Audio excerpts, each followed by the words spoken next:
Hi all, let's have a look at game 2 of the newly released Alphazero Stockfish games.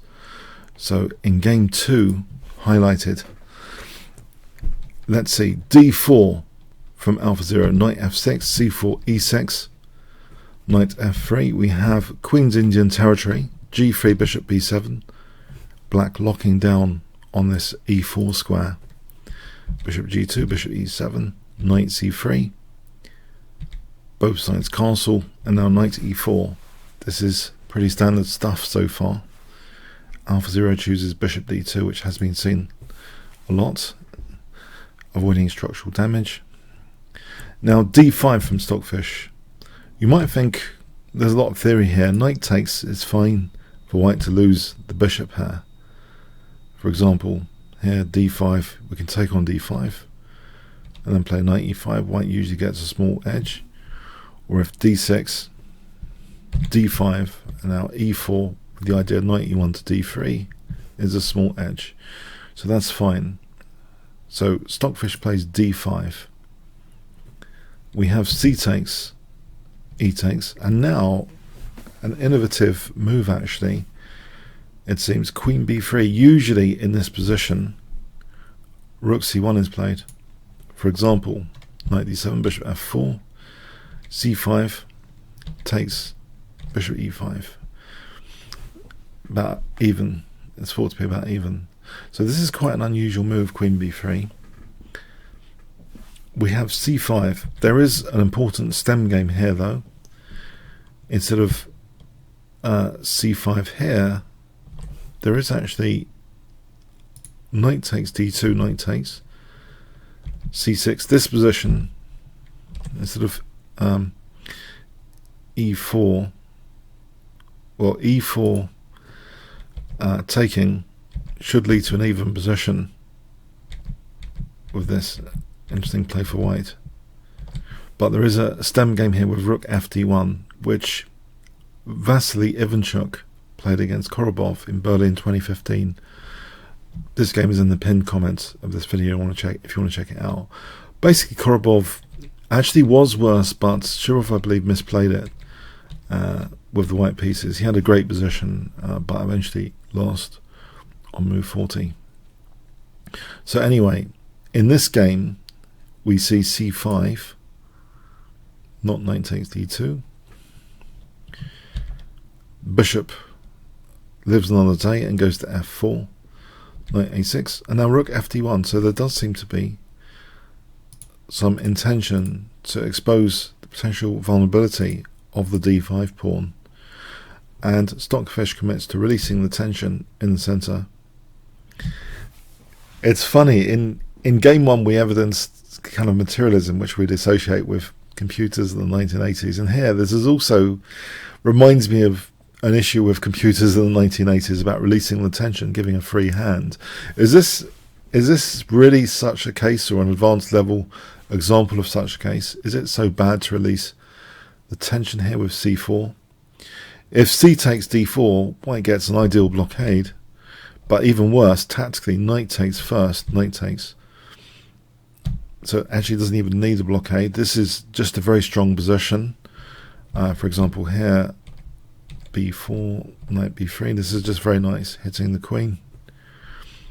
And white should end up with a small edge, can even infiltrate like this with a small edge. So the queen's actually potentially quite useful as an attacking piece. So c4 anyway, and now the queen drops back, and now knight b4, and the queen drops to c1 here.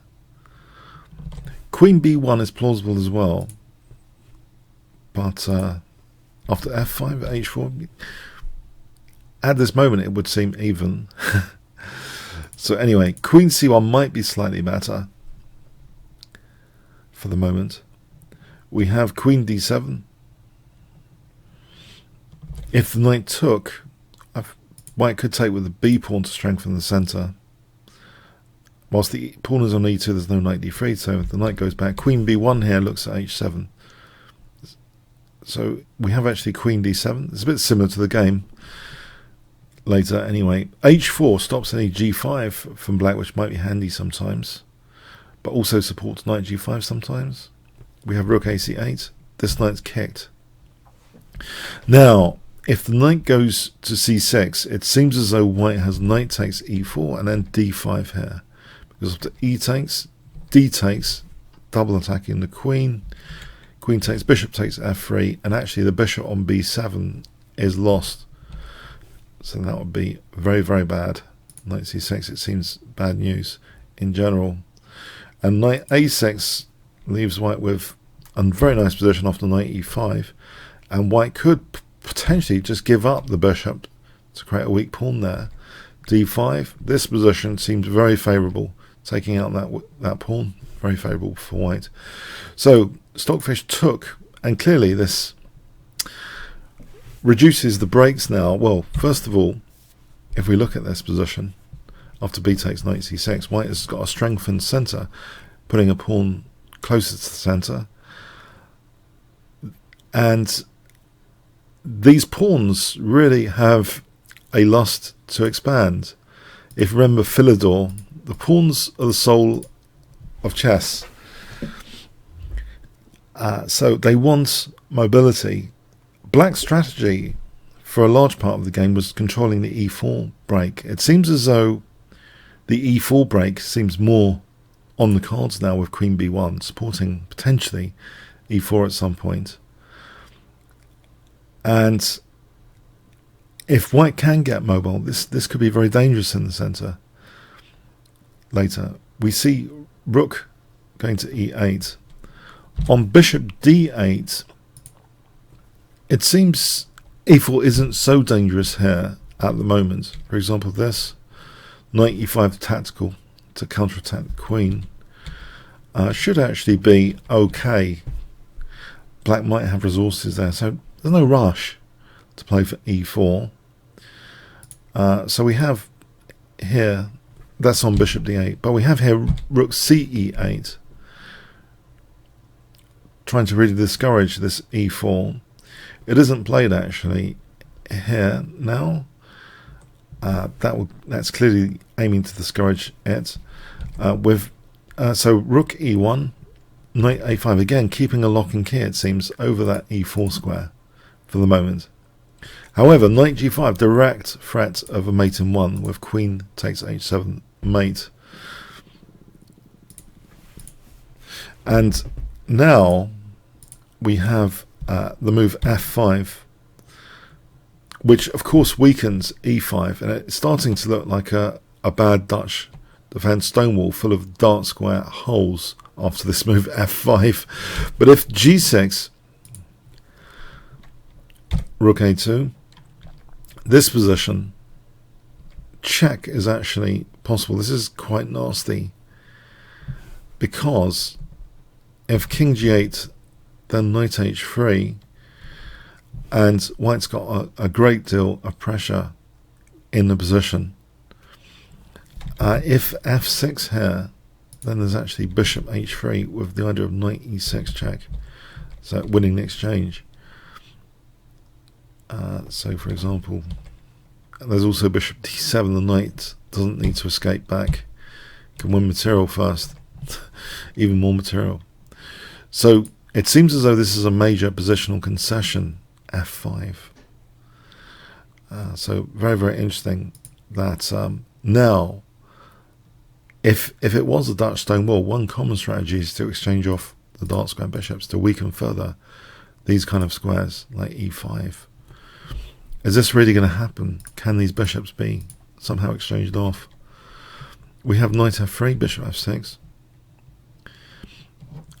You might think, does knight b3 do anything? Well, rook a2 is sufficient. For example, here knight g5, this is nice enough for white. White's got a small edge there. And also, if we look at this again, e3 instead as well also promises at least a small edge. White's got a great positional grip on the dark squares, basically. So bishop f6, we have rook a2, h6, a4, play on both sides of the board. Seems to be a typical theme for Alphazero games. So we see here queen e6, There was no point really playing knight e5. It seems as though, by the way, taking this position doesn't seem at the moment that bad for black. So tension is capped. a4. We have queen e6, king h2, bishop c8, rook h1. This is very mysterious in a way, rook h1. But this rook is guarding e2. We have one intention is sometimes to support h5. So it's important, it seems, for white to play h5, which would be a nice clamping move in general. Knight c6, h5, king h8. And now a really nice positional maneuver. Ideally the knight wants to go to f4, but they can't do that. It's an illegal move. Bishop's there. But if the bishop moves, say, then we have knight g1 to h3 to f4. And you might think, well, why? Because the pawn on h5 is supporting knight g6, but also there's pressure on d5 mounting up. So this is a fantastic positional plan, which we're about to witness. Knight g1, queen f7. So hitting h5, bishop f3, protecting. Now carrying on with the positional plan. So black is just being positionally outplayed here, it seems, if white gets this plan in, because there's going to be a lot more pressure building up now. That's vacating the f4 square now for knight f4. But before knight f4, we see actually queen b5, putting pressure on, well, hitting the knight and d5 on this side of the board. So playing on both sides of the board to hit that d5 pawn. Bishop goes to b7, rook d1, safeguarding the center.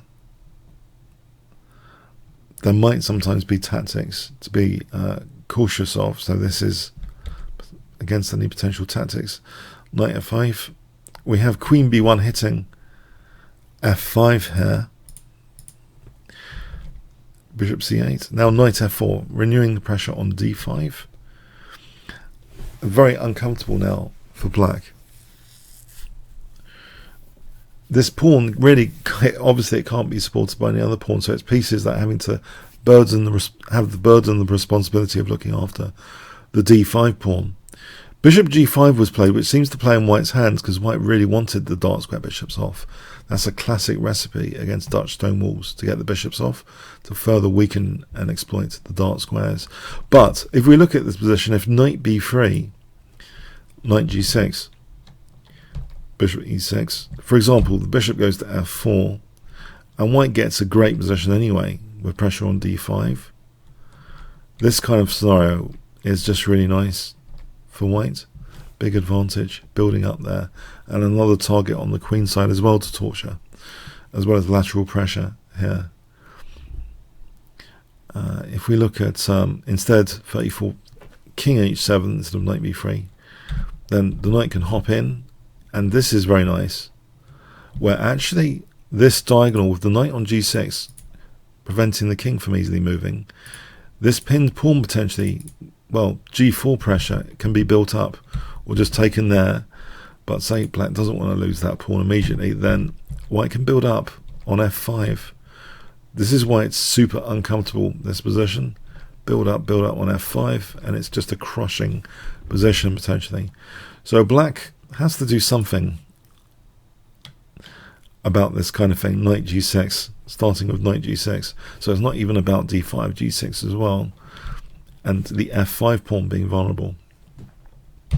So bishop g5, so strategically you'd think this would be very nice for white. A nice objective achieved. Exchange off the dark square bishops. It's an even weaker version of the Dutch stone wall now, surely. Bishop e6, the knight goes to that lovely central square, hitting the queen, queen c7.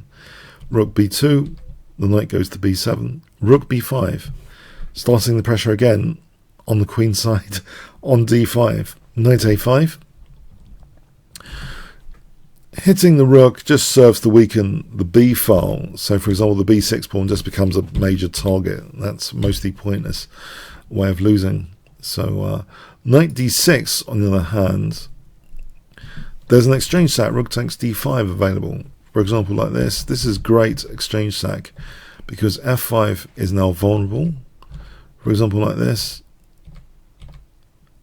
fixing down f5 and then trying to win it. This is actually just a desperate position for black. If black has to play like this, there's some tactical nuisance, but after white has just got a massive position, doesn't matter about being the exchange down there. Pawn mobility has been really put on a much higher level than before. Pawns are the soul of chess. So we have knight a5, queen f4, knight b3, knight g6, offering the exchange of queens. Queen c6. If queen takes f4, knight takes loads of pressure on e6, d5. If here, e3, just getting out of any tactics with rook takes e2 at the end. And this g4 gets really nasty. For example, like this, bishop takes d5. So taking out the breaks of white's mobile pawn center is going to give a big advantage to white. And if we look at this position again, yeah, e3 is important prophylaxis, by the way. If bishop takes immediately, then you don't need to give black rook takes e2, so much better to play e3 here. But yeah, very favourable position this, with the queens off, to be avoided. So avoided with queen c6. But now the queen dares to go to e5. You might think there's usually discovered attacks, but here it's not the case because the d5 pawn is very difficult, and the f5 pawn. These two guys kind of justify the queen being on e5 here. So we have queen d7. You know, if bishop f7, there's also knight e7 check in this position anyway, forking king and queen. So it's not that easy to create a nice discovered attack against the queen. The queen is not trapped or anything here. She has escapes. So queen d7 was played. e3. Now knight a5. Here, if bishop f7, the queen can at least drop back to f4. No harm done there. And this implies actually the queen can actually create a battery here against d5, so there's going to be 4 attacking pieces potentially against d5. Anytime knight d6 happens, there's the possibility of this exchange sack, which is just great for pawn mobility. This kind of scenario, the pawns are getting mobile, and it's just going to be favourable for white. It doesn't really matter technically about being the exchange down, it's the pawns and the mobility which is really good. And black's king safety is also vulnerable because this bishop's dominating this diagonal. It's better for white. So we have knight a5, not daring to attack the queen. Bishop g2, knight b7, rook a1. Caution with knight f4 here, because then bishop f7 actually does do something quite destructive. The queen is kind of trapped. Rook takes d5, there's queen takes a4, and the queen is in big trouble here. If rook takes, there's knight takes, and also you'll note the rook's hanging. So this is just big trouble. If queen c7, rook takes, queen takes, there's rook a5. This is big trouble for black. Okay, I mean, black is actually winning this. So this is to be avoided. So rook a1, not knight f4. Yeah, the queen has to be given still f4 for the moment. King h7, we have knight f4 now. It's very different with the king on h7, very different. Bishop g8 is played, so exposing that attack on the queen. Here, if bishop f7, there's rook takes d5. This works very well. None of the other stuff works from before. Yeah, here we just play this check, and then take the queen. And yeah, this is just horrible. Rook takes d5 is a key move here.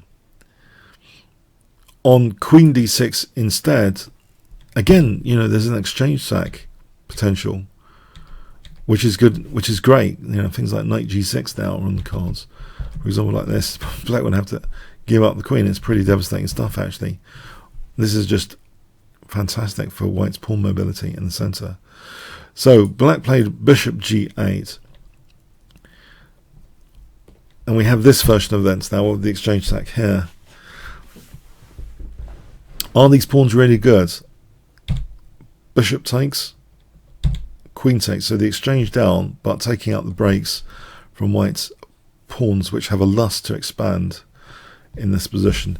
If queen takes d5, knight takes, or sorry, bishop takes, king g2, this position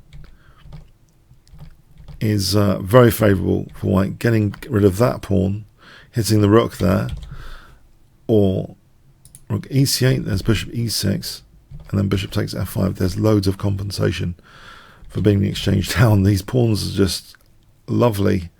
They're really enjoying this. They're going to just crash through here. Partners in crime there. So knight d6 in this position was played. Bishop h3, rook e7, knight g6, rook f7, knight e5, queen b7 tactical, hitting the queen. Bishop g2, white really doesn't mind being exchanged down.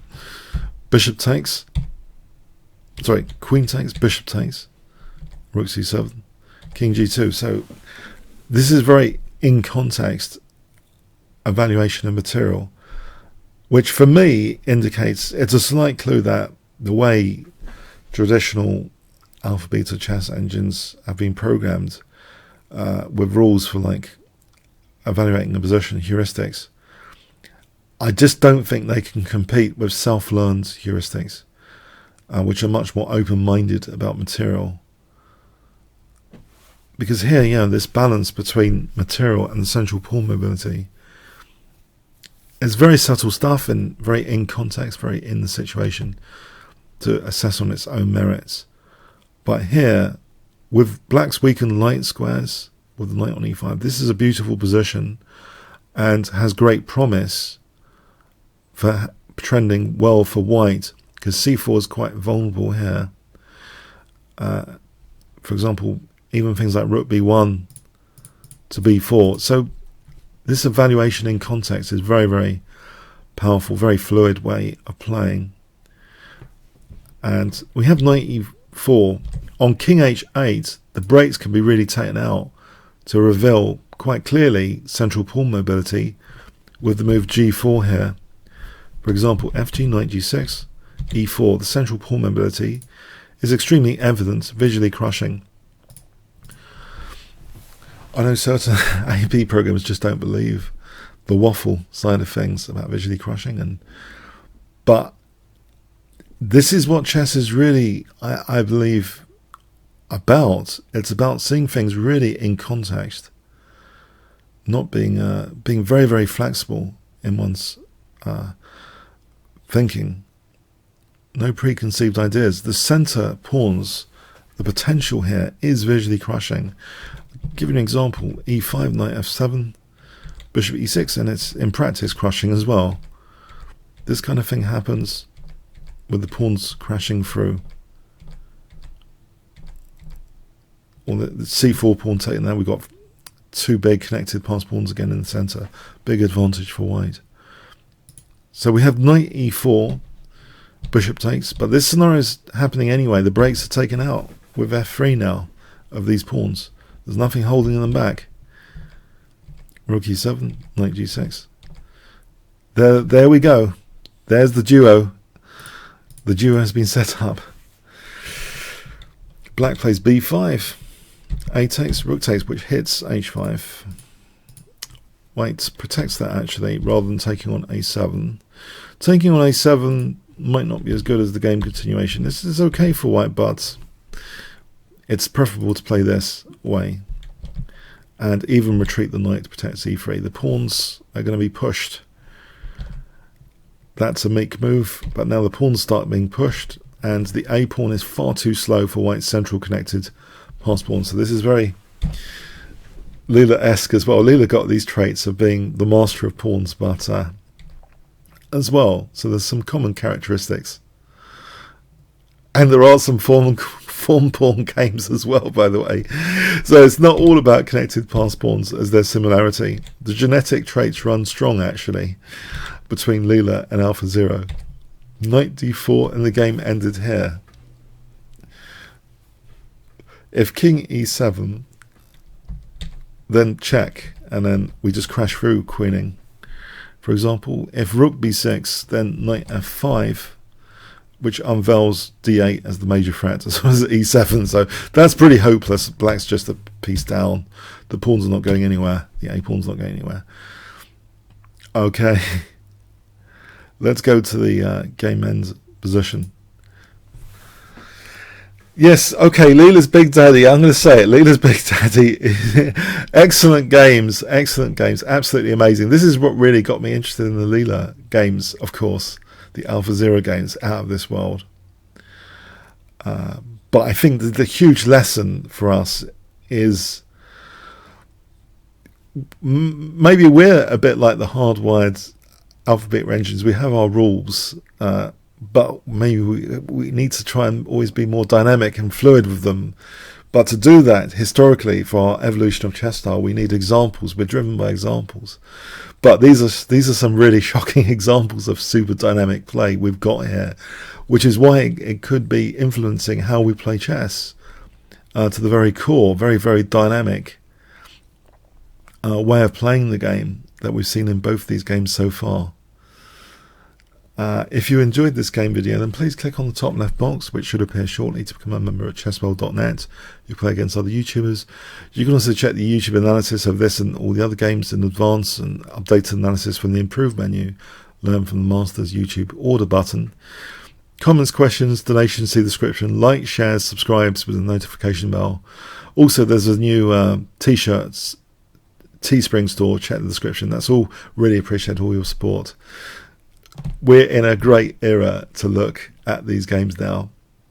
Is this the end of the classical era and the new dawn of the neural network chess era? Let me know in the comments. Thanks very much.